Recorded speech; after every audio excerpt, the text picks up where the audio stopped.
Director. I'm also public education and cultural specialist at MAPS, and I have a colleague here, Sara Gael. She works with the Zendo project, and these folks have been doing work down in the ground for a long time, and they have seen a lot of things, and they're, solid in their shtick. And I think she has like 4 different jobs and has a lot of energy, and I believe also want to work less because she does so much. But anyway, let's try to pick her brain and learn a little bit about what is the Zendo and what is it that you do there, Sarah.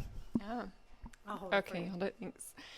Yeah, so the Zendo Project is a psychedelic harm reduction, peer support, community outreach organization, and we are a department of MAPS. And we have been doing psychedelic peer support at festivals and events since 2012. And during that time, we've worked at dozens of events, and we've also provided many trainings all over the US and all over the world. And we've assisted over 5,000 individuals through challenging psychedelic experiences. And we also provide a lot of outreach and education. So for those of us who are not very familiar with psychedelic festivals and what happens in these tents or spaces, what is it? Can you just describe a regular like Zendo day-to-day moment? Yeah. So the Zendo principles are very simple, but we think also profound. And a lot of the work the way that we teach and the model that we use, we think is a lot of unlearning. And what I mean by that is unlearning the things that keep us disconnected from other human beings and learning how to connect and be present and with challenging experiences. So being able to be present and grounded when someone is having a difficult time, whether on a psychedelic or not. So what I've learned over the past 7 years of doing this work is that humans have a natural ability and way of being able to really be there for someone and comfort someone in distress. And so a lot of the tools that we teach in the Zendo are actually very simple, a lot about being present, grounded, aware of your own energy, your own regulating yourself to be able to be a regulated, safe space for someone else. So the basic principle is helping to create a safe space for someone. And that doesn't include just physical space. It also includes you yourself as the space, being able to be a grounded presence. The 4 major principles of the Zendo Project are creating a safe space, sitting and not guiding, talking through and not down, and difficult is not the same as bad.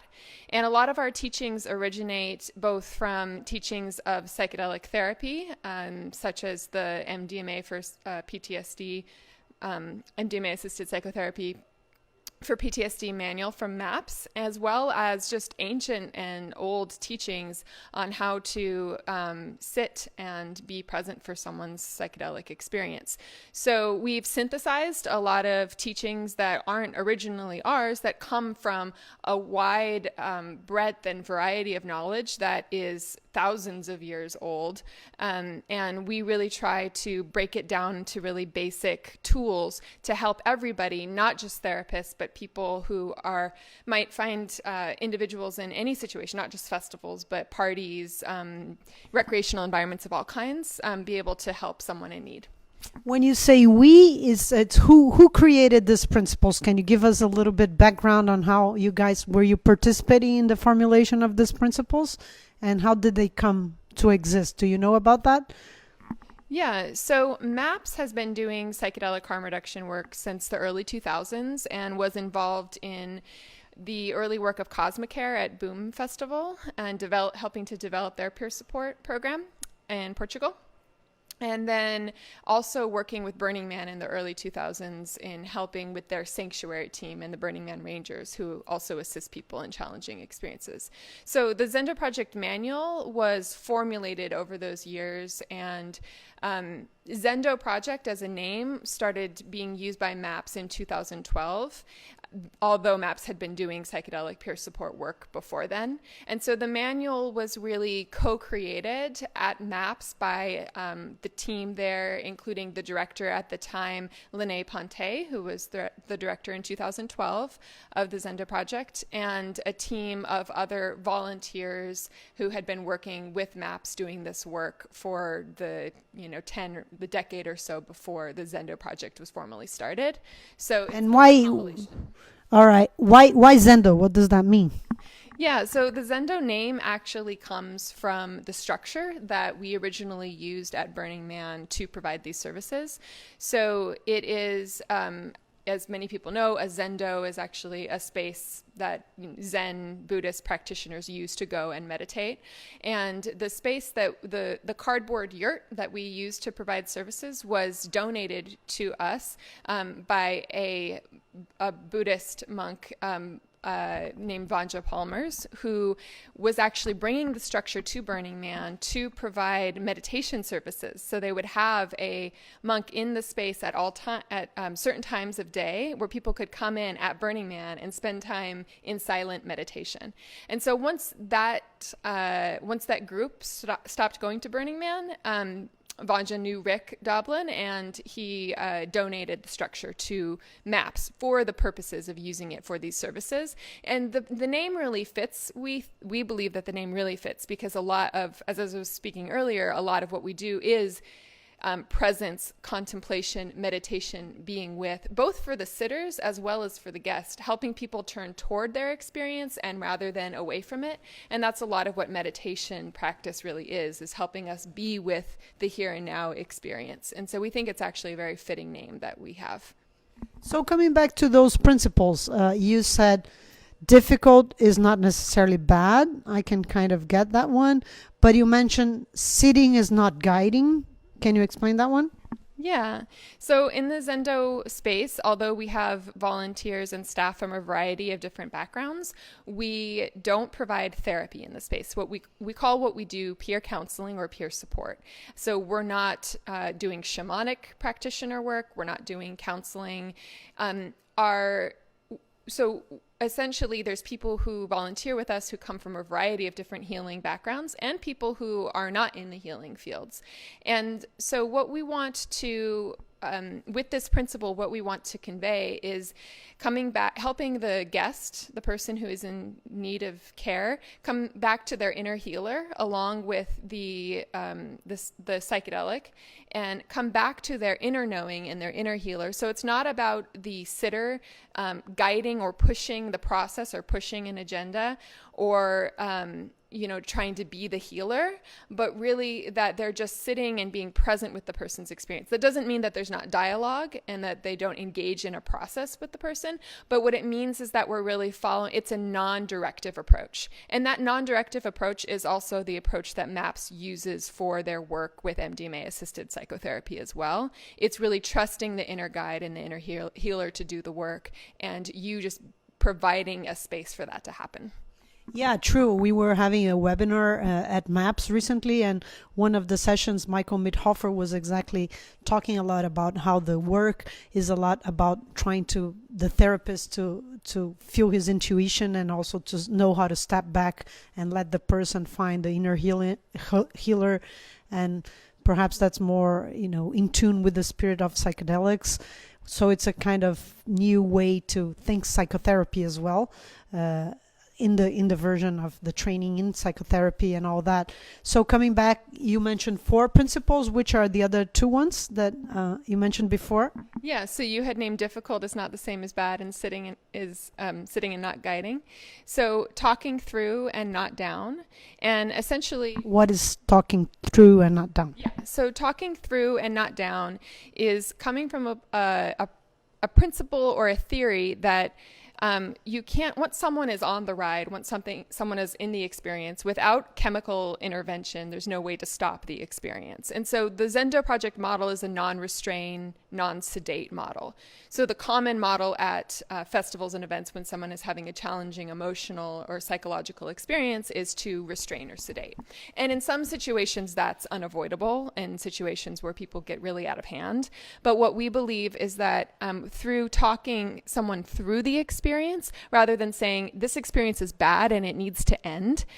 Usually when that happens, like the common thing that people see often at festivals is you have to stop tripping, you're having a bad experience and just stop, and we're going to help you stop. And sometimes those ways that people try to help that person stop is through sedate or restrain. And so since we're a non-sedate, non-restraint model, what we believe is that there's a lot that can be done through presence and through conversation and meeting somebody where they're at with compassion and understanding that will help de-escalate the situation, help them calm down, and help them come to a place where they can work with whatever difficulty might be coming up rather than needing to stop the experience. And it's also been shown that when you try to stop the experience, whether through chemical or physical intervention, that oftentimes when people take a psychedelic later on, then they come back to those same difficulties that they experienced before, and that it's better to help someone go through the process of whatever's coming up for them rather than to try to stop it. And then there was another final principle, or? Yeah, and that principle is creating a safe space. And so that safe space, a lot goes into it. Physical safe space. So the Zendo project has our actual space, which is very comfortable. Some of the guests have akined it to like your psychedelic grandmother's house. So it has pillows and blankets and tea, and it's really warm and comfortable. But ultimately, safe space really is one of the principles of what we do is the idea that in so-called recreational environments, unlike therapeutic or ceremonial environments, there isn't a container to hold the psychedelic experience. So ultimately, Zendo Project's role and goal at these festivals is to help create a safe container where there isn't one. So when people take psychedelics in a recreational environment, things come up for them because that's what psychedelics do. They bring things up. That's why they're so and they hold so much promise for healing, is because they do that. But most people who take psychedelics in a recreational environment aren't going into the experience saying, oh, I want to work with my trauma tonight. Like, I really want these things to come up. And they're usually wanting to have a good time. And there's nothing wrong with that. But it's important for people to know that psychedelics can catalyze a healing process or healing experience. And when that happens in a recreational environment where there's no container, the Zendo Project or projects like the Zendo can create that container for someone to be able to turn toward whatever's coming up for them and create a safe space where people can feel accepted, non-judgmental, presence, and ultimately a sense of love and compassion where they can face whatever's coming up for them. Wow, I'm really, really fascinated by, you clearly have a lot of organic connection, and we can feel that your passion and your history in this field. But just talking on more like down to earth, like ways, I suppose you have to have some kind of code blood or be very, very detached, because I suppose you see a lot of really ugly stuff. So is it hard? Do you ever freak out? Or behind all those nice words, what is the truth? Is it very, very challenging for yourself? Or is it, well, you're just, 9-to-5 job and I can handle it? How is it to do this kind of work? Yeah, it is challenging. And my other work that I do, I work with MAPS on the MDMA research, and I have a private practice. And so I am a therapist who specializes in trauma. And so I do see a lot of trauma, a lot of people processing a lot of things. And especially when people are on psychedelics, that can be really, really intense to witness. And so both for myself as well as our staff and volunteers, we really focus on like radical self-care and how to help create boundaries and cleanse. Energetic hygiene is a term that we use, which is a term used often in more traditional medicinal ceremonial use, like being able to keep yourself clear and clean. And there's a lot of ways that you can do that. But a lot of it comes down to knowing your limits, knowing your boundaries, being able to receive support from other sitters, and making sure that you are taking care of yourself in terms of just basic physical needs, as well as processing and moving through whatever emotions might come up for you. And the reality is that for me, it's not about detachment, but it is about like letting things move through. There's a Buddhist principle of Tonglen, which is receiving the suffering and the pain and breathing it in and then releasing it out and processing it through. And as a therapist and as a peer counselor doing this work, I think it's important that people allow it to move through and not get stuck. So it's not necessarily about being detached, but more so about recognizing, wow, this impacts me and I can't let it live in my body and in my mind, so it needs to move through. Just like if you were working as a paramedic, an EMT, working as a doctor, ER nurse, something like that, is very similar. And I think that those skills could be really applied to those fields. And I think that because they're not is a lot of the reason why people who work in emergency services burn out very easily, and why those careers are often very short for people, is because they're not taught how to let things move through them and take care of themselves to be able to be for others. Yes, it makes total sense that it's part of your training, and once you're doing this kind of work, you have to be trained and have all sets of knowledges and background to do all that.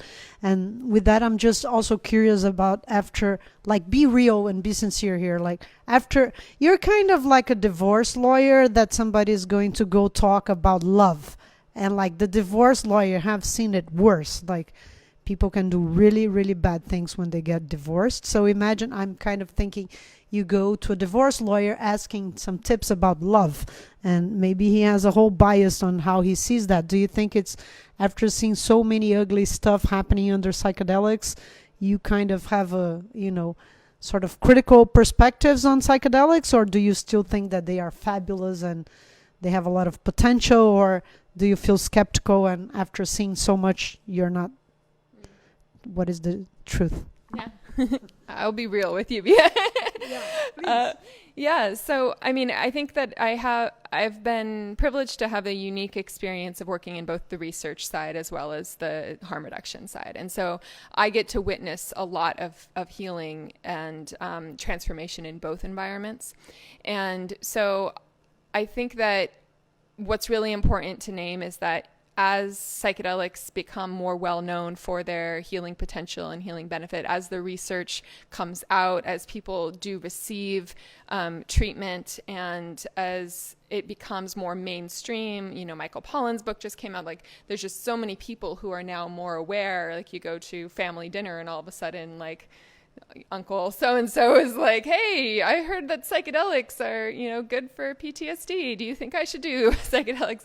So as they become more mainstream, it's really important, I think, for people to have a balanced perspective of the risks, because it isn't, there are inherent risks in all drug use and psychedelic use as well. And so what we really aim to do with the Zendo is to talk about how to mitigate those risks and have honest conversations about drug use, which in a prohibitionist society is a radical thing to do and can be challenging, because we're not promoting substance use, we're not condoning, we're just saying this is what happens. People are going to use psychedelics in all different contexts, including recreationally, and we need to have a balanced perspective. But it doesn't, for me, I still believe very strongly in the power and the potential of psychedelics as healing allies and as assistance in therapy. I just think that it's also really important for us to be aware of the risks. And the reality is that, like, we all have these inner demons and these inner shadows that I think as society we're working out and we're purging and we're becoming aware of. And psychedelics bring the subconscious things into the light, into conscious, to be able to work with those things. And if you have the right environment and right set and setting, that's something that you can do and help people do. And that's the intention of therapy and ceremony and things like that. So I think that, I still believe strongly in the power of psychedelic medicine. And I also think it's really important for us to have a balanced look at the reality of the risks that are involved as well. Well, I do believe in that healing power too, and I think that's all why we are all here today in the Arizona conference, and happy to see this community grow and blossom in different ways. And I just want to remember that, there's still a a big stigma towards harm reduction. In the last UNGAS, that word was kind of, they tried to insert it into the official language of the UN Convention, and there was a huge amount of resistance to just acknowledging the existence of harm reduction. Harm reduction is still seen by a lot of people as the promotion of the use of drug, as a kind of way to increase use of drug, and there's a lot of prejudice and a lot of ignorance. And I think that the warriors that are doing, harm reduction work in the field are people that deserve a lot of respect. It's a really challenging task to do. It's not easy. There's not a book. They're creating these rules. They have all these traditions that they are looking at. So if they get challenges or legal problems or critiques, we always have to remember and thank them for being the front lines of this challenging work. And I just want to thank you on behalf of many of us for your brave work, for your pioneering work, and for your, commitment to this cause. And thanks for listening to us, and keep on tuned. We're here in Arizona. Big hug from Bielabachi and the Chacruna team.